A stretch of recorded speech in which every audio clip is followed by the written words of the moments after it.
Men will laugh at you, but tomorrow the sun, the moon, and 11 stars must bow. You don't look like it now. Sometimes they will call you and say you are a useless child. I've always known that this you're seeking God. You've been a graduate for 5 years, acting like a fool, behaving stupid, and you go back to God with that report, and God is silent. I want you to know that when God is silent, learn to hear the voice of silence. Silence is a voice. It speaks. When God is silent, he's saying something. Are we together now? That's my inspiration. We walk by faith. Not everything in your life can be explained. And if you allow carnal men to help you interpret your life, they will take you out of Egypt to go and meet your father, which will look like a testimony, but then you would have aborted the throne. If someone wanted to help Joseph, will he help him to meet Pharaoh? No.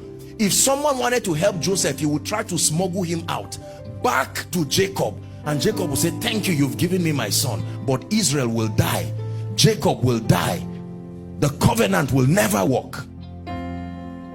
Beware of those who love you too much to allow you get to the place of destiny. There are people who love you too much. They look at what you are going through and it looks like they love you too much. They will suggest and say, is it worth it? We can go back. And someone is almost there, and the devil will try to use, you know, Satan can use positive attributes about people to still destroy you. Satan can use a man's compassion to be a weapon against you.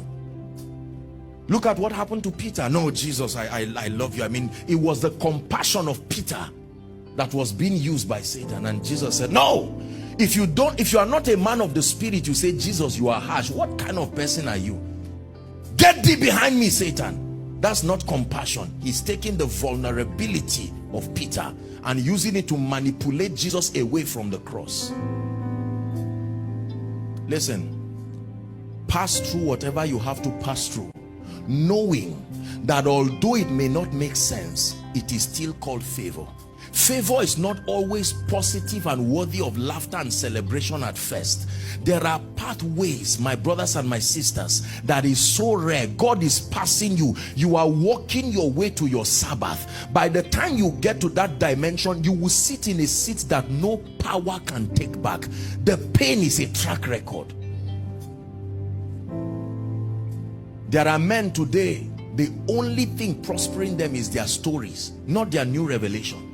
They go all around the world continually, inspiring people with a story they've been saying for many years. And you'll be wondering, are you not tired of this story? The question is, who else has that kind of story?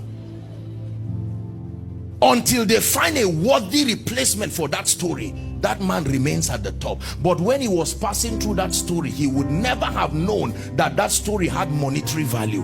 Whenever they are organizing a conference that requires someone with that kind of track record, they search around. They are tired of inviting him. Every year they are inviting him, but the question is, who else? Joseph said, let the king search for a man who is discreet and wise. He was daring the king. I dare you, search Egypt if you will find a man with my track record. He was just using a polite way to dare him. I dare you, search if there is any man who has been scandalized in Egypt. Search if there is any man who has had the pain of rejection from his brothers. Search if there's any man who has understood the pain of being innocent yet on the ground. And the king said, there is no man. Immediately, not later.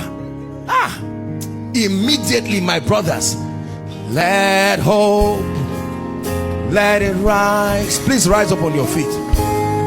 Darkness trembles in your holy light. Just sing this song one more time and we pray. Hey, let hope,